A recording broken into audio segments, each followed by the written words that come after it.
Chapter 16, verses 35 to 40.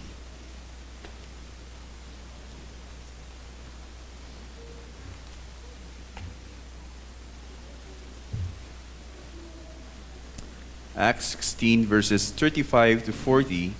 Hear the word of the Lord. But when it was day, the magistrates sent the police, saying, "Let those men go." And the jailer reported these words to Paul, saying, "The magistrates have sent to let you go. Therefore come out now and go in peace." But Paul said to them, "They have beaten us publicly, uncondemned, men who are Roman citizens, and have thrown us into prison. And do they now throw us out secretly? No. Let them come themselves and take us out." The police reported these words to the magistrates, and they were afraid when they heard that they were Roman citizens.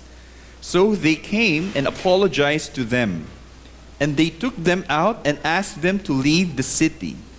So they went out of the prison and visited Lydia.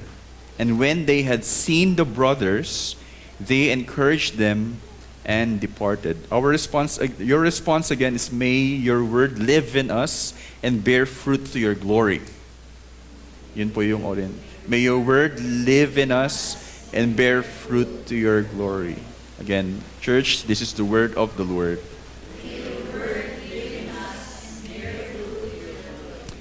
Amen. Sige po, makakaupo na po tayo.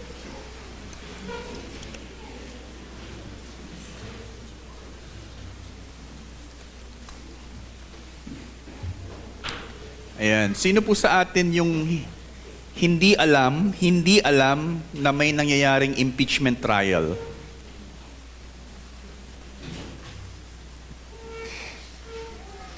So, sino po dito na hindi alam na may nangyayaring impeachment trial? So, lahat alam. So, it's really, kumbaga, aware po ang lahat ng Filipino at Pilipinas na meron pong nangyayaring trial, no, so-called impeachment trial. Yung mga anak ko po, kasi ako, lagi akong nagbubukas ng news while having breakfast. Because I want to, first of all, I want yung radio talaga, the news from radio, and then to hear what's happening. So marahil nga po, lahat tayo ay, na kahit ang ating mga batang anak, tinatanong nga po, what is impeachment trial? So tinatanong ako ng mga anak ko. So yung mga lahat po tayo, kahit yung mga batang anak, ay alam na may ganitong pagdilitis na nangyayari ngayon sa ating gobyerno. And one time, si Marcos asked me, "Pa, may I ask something?" Then sabi ko, "What is the pleasure of my honorable son?" Anyway, kahapon nagmi-meeting kami sa work group meeting. No, "Pas, may I?" "Yes, what's the pleasure of our honorable sister?" Okay, do you agree? Hearing none, let's proceed. Anyway. And then si Marcos, "Oh, come on." Sabi ni Marcos sa akin. So marahil po, dahil na isa sa publiko ang trial na nangyayari, namumulat ang bawat Filipino sa batas at katuwiran. Kung ano yung natututo tayo, no? Kung how do we understand yung pag-test sa credibility ng witness, kung yung mga facts, paano ba dapat gawin, ano? And sinisik natin kung ano yung katuwiran. Yung righteousness dapat ma-serve.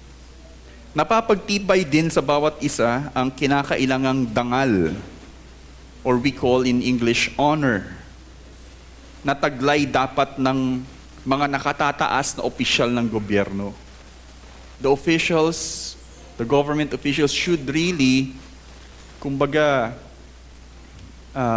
bear honor sa kanila pong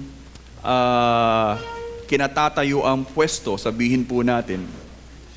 They should really bear that kind of honor na dapat kagalang-galang. Kaya nga po yung mga senator judges as they address each other, no? Or yung mga prosecution or prosecutor, defense, our honorable, kagalang-galang na senador, yung mga ganyan po, ano. Talagang kailangan po talagang ma-highlight po talaga, o ma-diin po yun.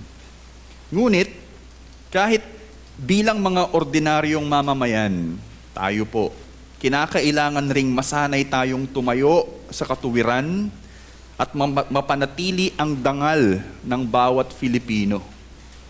We as Filipinos, dapat may honor din po tayong, kumbaga, pinupursige, ninanais. Ang tanong po, paano pa po kaya tayo bilang mga Kristiyano? How concerned we are as a Christian na talaga pong maitatag yung dangal na nararapat sa anumang bagay bilang Kristiyano. We're not talking about merely as Filipino citizens, but as gospel or heavenly citizens or renewed people or community in Christ. Gaano natin tapat na naipapahayag sa buhay ang dangal ng Ebanghelyo? That's why later we will read the text, and many times si Paul, or at least there are times, several times na sinasabi ni Paul, let your life live in a manner worthy of the gospel. Yung karapat-dapat tayo na talagang kumbaga mapasa atin yung ebanghelyo. May gospel honor ba tayong taglay na naipapatotoo sa ating kapwa pati sa ating komunidad? As Christians, are we indeed can be labeled as honorable? Because we really bear yung dangal ng ebanghelyo. Na irerepresenta natin yung mensahe ng ebanghelyo sa buhay natin. And people really recognize that kind of honor as Christians. Ngayong umaga, pinapahayag ng salita ng Diyos sa atin na the gospel bears an honor that is manifested by the ones who faithfully testifies and contends for it. So this is the message again from the text in our sermon. The gospel bears an honor that is manifested by the ones who faithfully testifies and contends for it. Okay, let it just stay for a while sa screen. So, dito po sa ating teksto, makikita po natin na sila Paul and Silas naninindigan sa katuwiran. And especially, we are Roman citizens.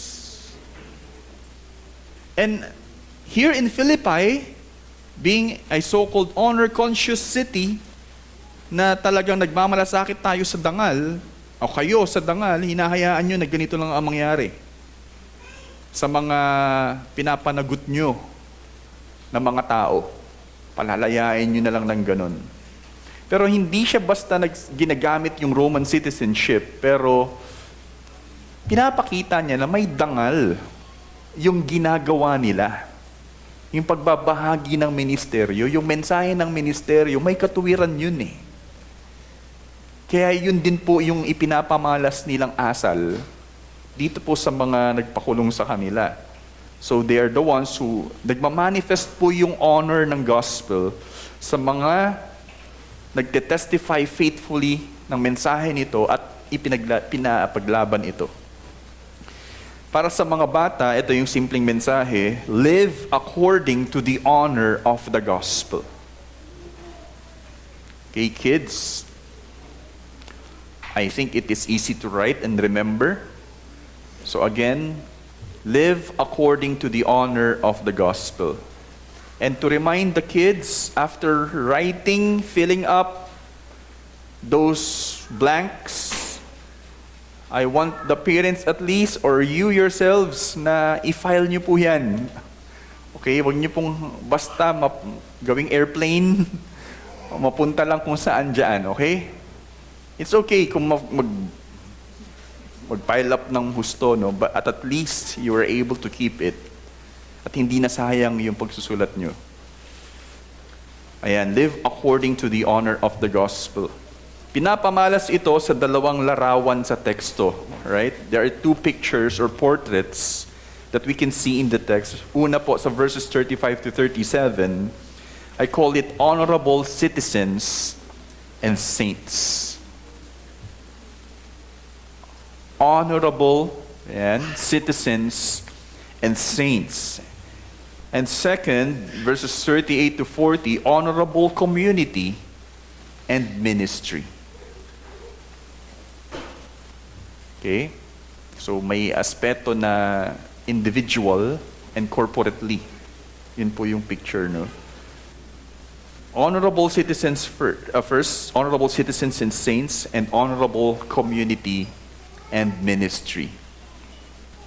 Sa mga bata, una, first word is truthful. So just like Paul and Silas, they are truthful to what is in the law and what the gospel should be. They are truthful to it. And also they are trusted. Second word is trusted. Katiwa-tiwala po sila. As a community as well. Na-establish po nila yung trust sa community. Kahit pa paano. So let's start. Honorable citizens and saints. Ayan, nangyaring sunod sa salaysay, catching up from an extraordinary event of earthquake from the passage last Sunday. Nangyaring sunod in verses 35 to 37, basahin po natin. But when it was day, the magistrates sent the police, saying, "Let those men go." And the jailer reported these words to Paul, saying, "The magistrates have sent to let you go. Therefore come out now and go in peace." But Paul said to them, "They have beaten us." No, sumobra na pala ako. Let's stop there. 36 lang po muna. So, matapos lamang ang nangyaring lindol, if you will even go back to the previous verses for some of us, kinaumagahan, sabi po rito, but when it was day, nais na po ng mga mahistrado, mga pinuno, na basta palayain na lang sila. O sige na nga, palayain na lang natin sila. Na parang wala pong nangyari. Can you imagine some people na hindi nagustuhan yung ginawa nila Paul and Silas sa pagpapalayas ng nagpo-possess sa babae na may ability to foretell about your fortune, and nirebuke yung evil na nagdudulot sa babaeng iyon. Nagalit yung mga slave owners dahil nawalan sila ng kita. Ginawan ngayon ng mga akusasyon sila Paul and Silas, binugbog, hindi talaga nilitis, walang due process, no? And then hanggang sa pinakulong po sila in the inner cell. Earthquake happened. Sabihin na lang natin, nabuksan yung mga pintuan, nakawala. Pero ano pong ginawa nila? Hindi sila tumakas. And then, in all of it, sige, palayain mo na lang sila. Okay, so for example, you're driving na parang sinasabing no swerving, at ikaw ay lumiko lang, hindi necessarily swerving, tinikitan ka, at nag-explain, ayaw mo pa, o sige, ito gagawin ko sa'yo.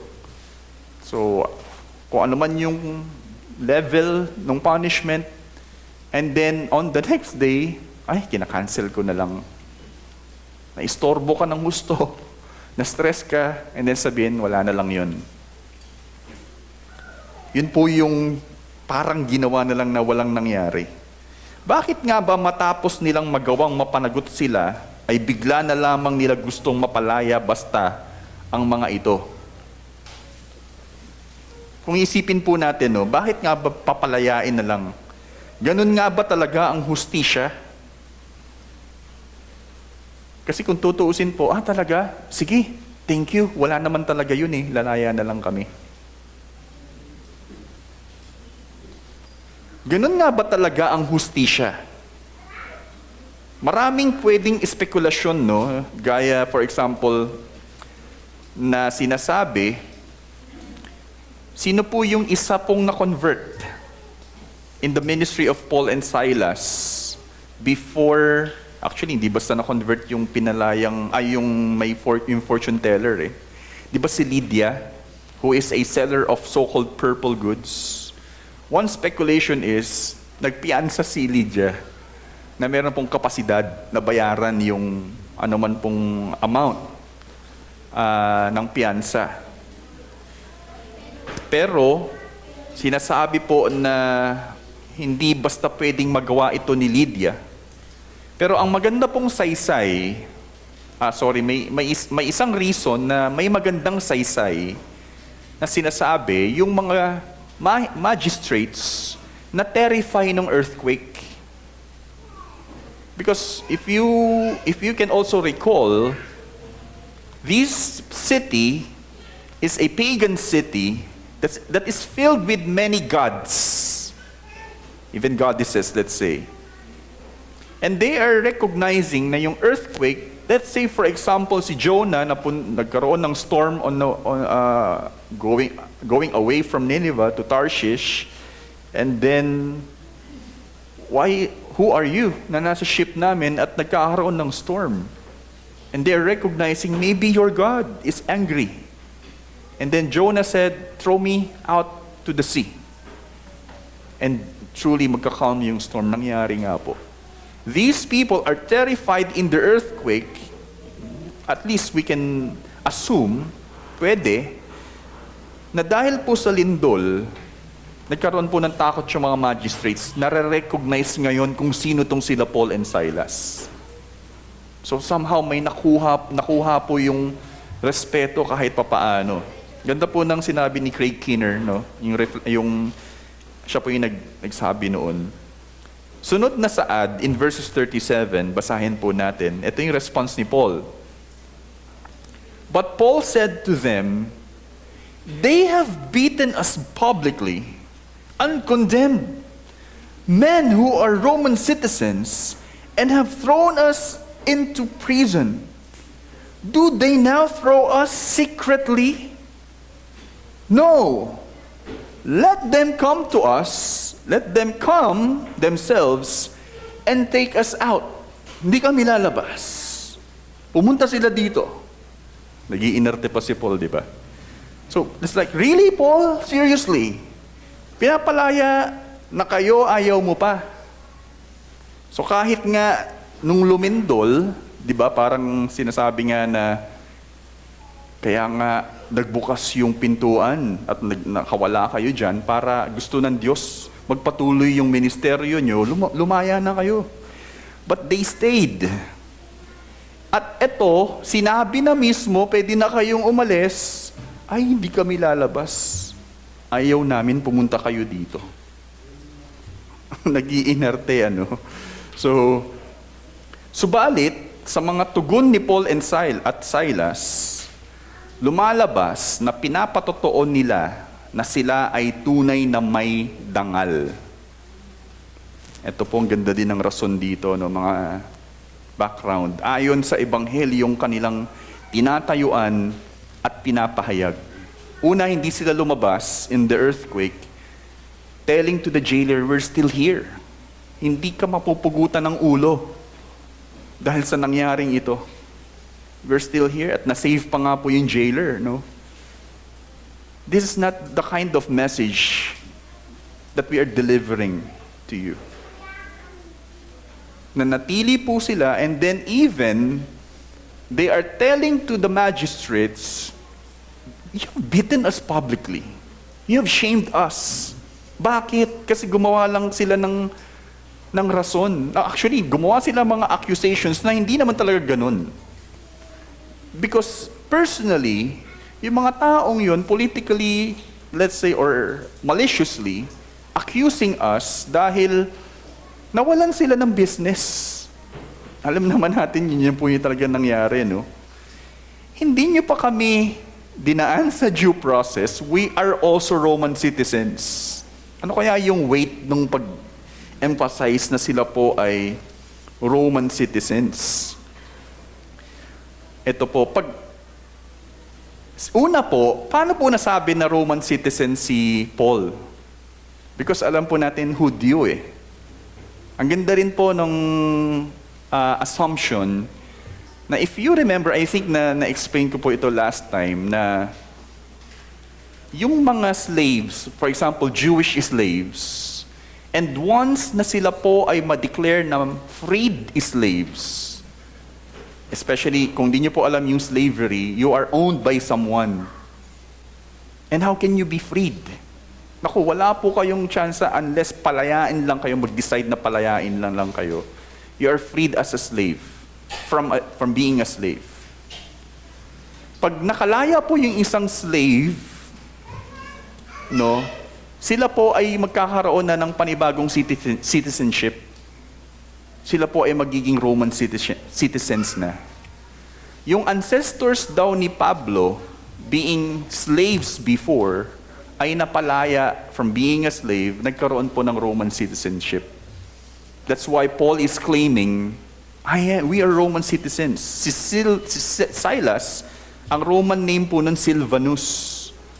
So sila po ay talagang mga Roman citizens. And Paul is actually telling this boldly, if you want to evidences, we can present you documents even. So ganun po kampante itong si Pablo. Pero ang pagiging Roman citizen ay isa pong high status sa kanila. Na parang siguro, I don't know kung if American, Chinese, or whatever. I don't want to give that picture. Pero Filipino or sino man, di ba parang pag Roman citizen, ang taas po ng status dun sa kanila. Na kapag kinastigo ang isang Roman citizen ng walang trial, nako, mapapanagot po yung mga gumawa noon. At lalo na, sinabi ko na po kanina, yung Philippi is known to be honor-conscious city. Yung kumbaga parang sensitive po sila sa honor, yung Philippi. And Paul is actually telling them, we are Roman citizens. They have beaten us publicly and uncondemned without trial, meaning, these magistrates at binabaliwala yung honor ng pagiging Roman citizen. That's why these magistrates are really more terrified na nagdon sa kanila yung ginawa nila. Tama si Pablo, hindi sila pwedeng basta palayain lang. And even secretly, para malinis yung nangyari. Wala ding basta magsisinungaling sa pagiging Roman citizen. Kasi po, yung mag-claim na Roman citizen at mapatunayang hindi, naku, mananagot din po. Paul is really bold in saying, we are Roman citizens. Capital offense daw po yun. Pero, ang ganda rin sinabi ni Craig Kinner na, pero gagawin lang yun ng isang tao. Ibig sabihin si Paul, sinabi niya na kami ay Roman citizens because he wants to regain his honor. Actually, dun sa concept pong yun, dun ako nagkaroon ng idea about the text. It's this really about honor. And more about the honor of the gospel. Kaya para kay Paul, karapat dapat panindigan ang katotohanan laban sa anumang katiwalian. Lalo't higit dahil sa dignidad ng ebanghelyo na kanilang tinatayuan. Much more. Gusto po niyang bigyang integridad yung ebanghelyo o yung mensahe patungkol kay Hesukristo na malinis ang aming mensahe. Yung katotohanan ng ebanghelyo. Pinapakita niya sa kanilang inaasal. Bukod sa pagtaguyod sa dangal ng pagiging Roman citizen, ang ebanghelyo rin ay mahalagang maitaguyod sa integridad ng ating buhay na ipinapamalas sa publiko ayon sa dangal na taglay nito. What I said actually is, bukod sa pagiging Roman citizen na may dangal, high status, much more as a Christian, dapat you are able to bear the honor of the gospel. Because the gospel itself has an honor. May dangal yung ebanghelyo na, sabi na nga natin, tinetestify mo at kinokontent mo. Huwag mong dudungisan din yung ebanghelyo. Yun po ang mas may mataas na dangal.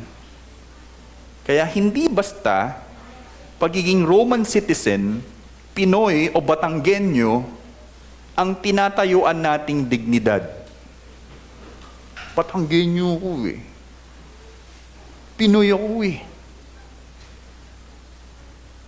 Kundi ang dangal na taglay ng ebanghelyo na ating nirerepresenta bilang mga disipulo na iisa na kay Jesus.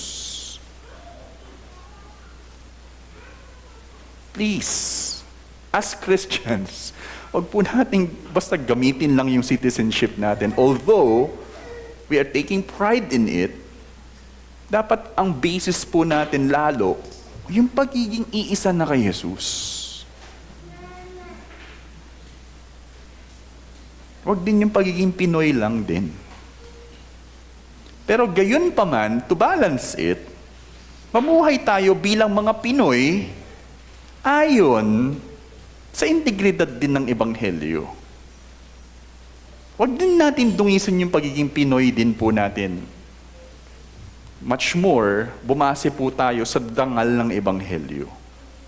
Huwag nating ibaba yung moralidad ng mga Pinoy. Ipakita natin na pare-parehas po tayong may dangal, even if you are American, European, or whatever. And much more, may pribilehiyo po tayo bilang mga Kristiyano. So yun po yung una, honorable citizens and saints. At pangalawa, honorable community and ministry. Ito yung other side kung bakit tinatayuan ni Pablo itong ginagawa sa kanila. Dulot ng naging tugon ni Paul sa mga mahistrado, ito po yung nangyari. Verses 38 to 39, he's demanding, right? Verse 38 to 39, ito pong sinasabi, nangyari. The police reported these words to the magistrates, and they were afraid when they heard that they were Roman citizens. So they came and apologized to them. Pumunta nga po sila at humingi ng tawad. And they took them out and asked them to leave the city. And then, ito lang po yung talagang umalis na sila, nang lumaya. So they went out. So that's it, 39 lang po pala tayo. Napagtibay sa mga mahistrado ang dignidad ni Paul at Silas. Nataglay nila bilang Roman citizens. Ginalang na po sila. Sa kabila ng kanilang pagiging mga ministro ng ebanghelyo. Because they are also accused na sinasabi, they are doing something that is not typical for us to do as Romans. Sinasabi po ng mga nag-accuse sa kanila. Sinasabi po that is not lawful for us. For example, kung sila po ay nagtuturo ng mga bagong katuruan, kumbaga parang dun po sila tinitira, kumbaga, ina-attack sa ganong klaseng gawain. Pero, dahil po sa kaunawaan na nakilala ng mga mahistrado sila Paul at Silas, lumalabas po na iangat nila yung ministeryo ng Ebanghelyo. Na-prove nila na malinis itong ginagawa namin at meron din pong dangal yung ministeryong ito. So dahil dito, sila ay nabigyang dangal sa kanilang misyon sa lugar na iyon, kung saan kahit mismo ang mga mahistrado ay mapapanagot sa paninindigan nila sa katotohanan. If we are standing on the truth, therefore the message that we are telling you is also the truth. Jesus is the Christ. You can only be saved if you believe in His name. You and your household. Diba sinabi sa jailer? Nagkakaroon po ng paggalang yung mga otoridad sa mga disipulo na. Humingi sila mismo ng paumanhin na may kahilingang tumungo pa rin. Gusto pa rin po nilang makaalis na sila sa syudad. Sa ibang lugar na sinikap nilang mangyari, na tila para tuluyang malinis ang anumang nagawa nila. Kahit papaano gusto nilang mawala sa picture si Paul and Silas, mawala sa isipan nila yung nangyari, hindi sila makonvict, at totally, hindi sila mapanagot. Mukhang ganun din po kahit papaano. Pero of course sila Paul and Silas, recognizing maybe it's time for us to leave, pumunta po muna sila again sa mga brothers and sisters. Ito ang nagselyo sa katagumpayan ng Ebanghelyo. Sa mga lugar na inaabot nito, dulot mismo ng dangal na taglay nito. The Lord, in the message of the gospel, proclaiming it to the communities, is indeed triumphant. Why? Kasi wala pong kasinungalingan. Tayong walang bahid ng kasinungalingan, puro pawang katotohanan lamang ang pinipresenta natin sa bawat tao. That's the honor of the gospel. Kaya ang nangyari sa huli sa verse 40, ito po yung huling text, basahin natin. So they went out of the prison and visited Lydia, and when they had seen the brothers, they encouraged them and departed. Ang ganda po ng they encouraged them. Bago tuluyang umalis sila Paul at Silas, tumungo muna ito sa tahanan ni Lydia, kung saan ang mga kapatiran doon ay kanilang pinatatag sa pananampalataya. Lumalabas na ang paninindigan nila Paul at Silas sa katotohanan at katuwiran ay para rin maipatotoo ng ganap ang dangal ng Ebanghelyo at maging katanggap-tanggap ito sa community. So, this is the essence of why they really stood. We are Roman citizens. Ito yung ginawa nila sa amin. Why? To establish the integrity of the gospel among the community. Ang galing po. Masasabing na pagtibay nila ang integridad ng Ebanghelyo, pati ang komunidad na binubuo nito sa lugar ng Philippi. What I'm trying to say is, the Christians, the church in Philippi now has an honor.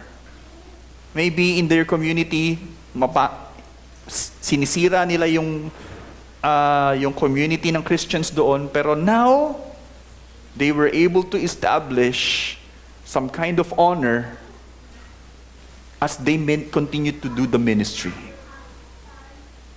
Katanggap-tanggap sila. Nawala man sa presensya ng mga mahistrado sila Paul at Silas, nakuha naman ng komunidad ng mga mananampalataya sa Philippi ang kanilang dangal mula sa Ebanghelyo. Na-establish din ng community of faith yung honor. That is also at least needed for them. Ang Ebanghelyo ay tunay na nagbibigay buhay. Ito po yung makikita natin dito. Ang Ebanghelyo ay tunay na nagbibigay, hindi po nabibigay. Nagbibigay buhay sa komunidad. at nagsusulong ng katuwiran kahit sa mga otoridad. That is what the gospel does. Hindi po yung separate community tayo, gawin lang natin yung gusto natin gawin, wala tayong pakialam sa nangyayari sa syudad. Kung ano yung ginagawa ng authority, so be it. Well, if the Lord will lead us to something that will, help the community to, not merely to help the lives, but to establish righteousness, so be it. Out from the truth of the gospel. At lalong-lalo na sa autoridad. This is what the gospel does. Brothers and sisters, sa atin pong pagtatapos, ito po yung mga katanungan. Gaano nga ba natin na irerepresenta ng tapat ang ebanghelyo na ating sinasampalatayaan? You as a Christian, professing Christian, Bible-believing, gospel-saturated kind of Christian, paano mo na irerepresenta ang katotohanan nito sa sino man?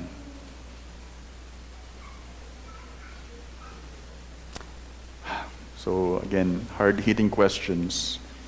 Iginagalang ka ba ng iyong mga kapatid hindi dahil ikaw ay kuya, o ate, o bunso, kundi dahil ikaw ay tunay na kagalang-galang ayon sa dangal na nakikita sa iyo mula sa Ebanghelyo. Yes, you are a elder brother or sister, or even si bunso, ginagalang natin. Pero it's not merely, I am your elder brother, you respect me. The moment you do that, nawala na po yung respect sa'yo. When you use those words, na parang sinabi mong, humble ako. Wow, bumagsak mo yung pagiging humble mo. Don't do that. Anong ba tawag dito? Your husband, you're the wife, respect me. Please don't use those words. Sabi sa Proverbs, dapat yung isang tao ang magsabi nun, hindi ikaw.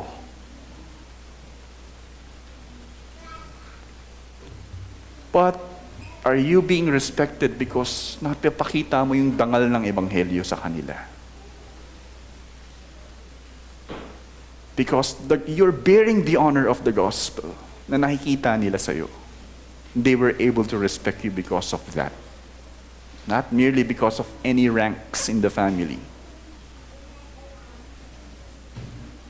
Bilang mga magulang, tayo naman po, sinusunod o minamahal ka ba ng iyong mga anak dahil nararamdaman nilang tinatrato mo sila ayon sa mensahe ng Ebanghelyo?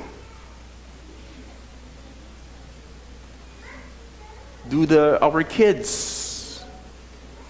recognizes our authority because nararamdaman nila how we treat them in accordance to the compassion that the gospel portrays to us as sinners, co-sinners.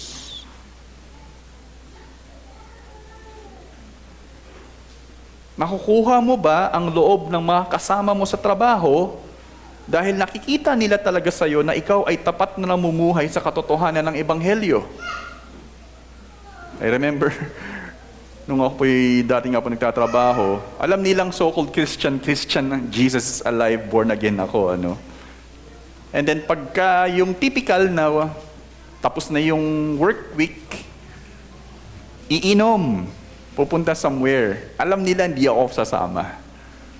At mag-overnight kami, usually pansol, iinom yan. Ako makikita nila, di talaga ako iinom, kahit pilitin nila.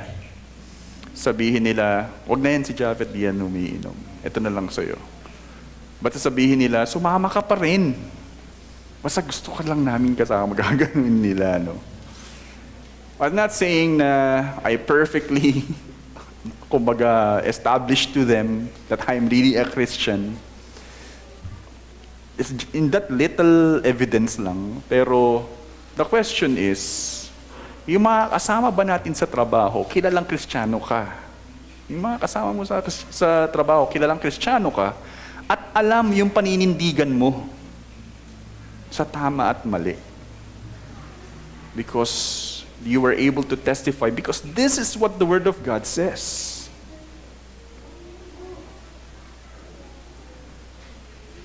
O kaya'y, sige, gawin din natin, gagawin ko rin yan. Bumagsak na po tayo. Sa iyong mga kapitbahay, wala ba silang masasabi sa'yo? Wala ba silang masabing masama sa'yo dahil sa kung paano ikaw nakikitungo sa kanila ayon sa habag na dulot ng Ebanghelyo? Even yung mga kalapit na bahay po natin, community, wala ba silang masabi sa'yo? Ay, Christian yan. Ako nga po, ay, pastor yan. At wala po silang mabato because na iti-testify natin talaga sa kanila. Nakikita nila yung message ng gospel sa atin. O kahit sa ating gobyerno. Mahalaga din pong ma-address ito. Tapat ka bang nagpapasailalim sa mga obligasyon at tungkulin bilang mga mamamayan o citizens ng ating bansa ayon sa katuwiran ng Ebanghelyo? Don't ever think na parang nandito lang ako sa Pilipinas, but I'm not a Filipino. Alam niyo po yun? Yung mga abang tawag sa kanila, yung sinasabing I'm a woman trapped in a man's body, yung mga ganyan. Tapos may mga nag-joke nga sa kanila, I am a giraffe. I'm not really a human, okay? I'm a giraffe. You're just seeing me like a man. I'm a giraffe. You are a man. No, I'm a giraffe. I'm just kidding. You cannot deny that you are a Filipino. You have an obligation to our country. Especially pag umabot na po tayo sa level na tayo po ay employee. Tayo ba'y nagpapasailalim? Kumbaga, gusto mo mag-drive, kumuha ka ng lisensya. Ipasa mo yun. Gusto mong magkaroon ng funds sa pag-ibig or whatever, maglagay ka ron. Sa SSS, maglagay tayo ron. Gawin natin itong mga obligasyon na to. Ako, PhilHealth, kaya akong ayusin. Anyway, yung status lang. Ayon po sa katuwiran ng Ebanghelyo. Muli, brothers and sisters, habang tayo ay patuloy na napapagtibay ng Ebanghelyo, week in and week out, especially on the Lord's Day, naway huwag lang ito manatiling totoo sa ating puso at isipan, kundi pati sa ating gawa at pamumuhay. Huwag din tayong matakot sa mundo na ating ginagalawan, na madali lang tayong magpasakop kahit sa kasamaan. Oo na lang tayo na, sige, lumaya na kayo. Sige, thank you. Di namin sasabihin kung ano yung ginawa nyo. Huwag po tayong magpadala sa mundo na ating ginagalawan. Kaya sabi rin ni Pablo, sa kanyang sulat, nasaan po sila nito sa Philippi, and Paul has a letter to the Philippians, although he is in prison during this time, iba po yung sitwasyon dito. In Philippians 1:27-30, ito po yung sabi niya sa kanila, only let your manner of life be worthy of the gospel, so that whether I come and see you or am absent, I may hear of you that you are standing firm in one spirit, with one mind, striving side by side for the faith of the gospel, and not frightened in anything by your opponents. This is a clear sign to them of their destruction, but of your salvation, and that from God. For it has been granted to you that for the sake of Christ, you should not only believe in Him, but also suffer for His sake. Engaged in the same conflict that you saw I had, and now hear that I still have. Paul is writing here in the jail. Pero iba po yung sitwasyon dito. Encouraging them to stand firm in the gospel and in its righteousness, and let your life be worthy let your manner of life be worthy of the truth of the gospel. Huwag kayong magpadala sa mga sumisira nito at sumisira rin sa inyo. That you will easily give in to the unrighteousness in our land. Kaya anuman ang mangyari, mga kapatid at minamahal, patuloy tayong mamuhay sa katotohanan ng mensahe sa atin sa umagang ito. Again, the gospel bears an honor that is manifested by the ones who faithfully testifies and contends for it. Or simply put, live according to the honor of the gospel. Tayo po'y manalangin.